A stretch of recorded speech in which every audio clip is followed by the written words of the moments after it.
Hello everyone, আশা করি আপনারা সবাই ভালো আছেন আর আমিও ভালো আছি। তো আজ সকাল সকাল আমি যাচ্ছি পুজো দিতে। আর আমি টোটোতে উঠে পড়েছি। টোটোতে আমি একজনই ছিলাম, শুধু আর কেউ ছিল না প্যাসেঞ্জার। আর আমি আজকে একটা কটনের কুর্তি পরে নিয়েছি। লিপস্টিকটা একটু বেশি দেওয়া হয়ে গেছে মনে হয়। যাই হোক, তারপরে মন্দিরের পাশে একটি ফলের দোকান ছিল, তো সেখান থেকে ফল নিলাম আমরা। আর পুজো দিয়ে আসলে পুজোর কোনো ক্লিপই আমি তুলতে পারিনি, সরি। ওখানে অনেক লোক ছিল আর আমারও মনে হলো ভিডিও করাটা উচিত নয়। আর দেখো ফুলগুলো কত সুন্দর, কিন্তু আমার কাছে 20 টাকা খুচরা ছিল না, এই জন্য আমি নিইনি।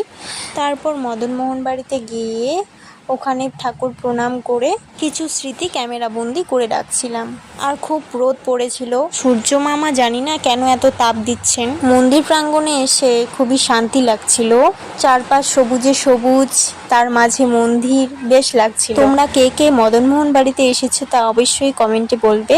আর যারা আসোনি তাদেরকেও বলবো একবার ঘুরে যেও, বেশ লাগবে। তারপর আমি টোটোতে উঠে যাই। আর দেখো আমাদের সাগর দিঘি, বেশ সুন্দর। রাতের বেলা আরো সুন্দর লাগে দেখতে। আর আর কোথাও যাইনি, কারণ প্রচুর গরম ছিল। আমার ভিডিও ভালো লাগলে অবশ্যই লাইক সাবস্ক্রাইব করে দিও, প্লিজ প্লিজ প্লিজ। তারপর পুরি সবজি খেয়ে আমরা সেখান থেকে চলে যাই বাস স্ট্যান্ডে। সত্যি বলতে কি, এই গরমে একটু ঠান্ডা না খেলে হয় না। গাইস, দেখা হচ্ছে পরের ব্লগে।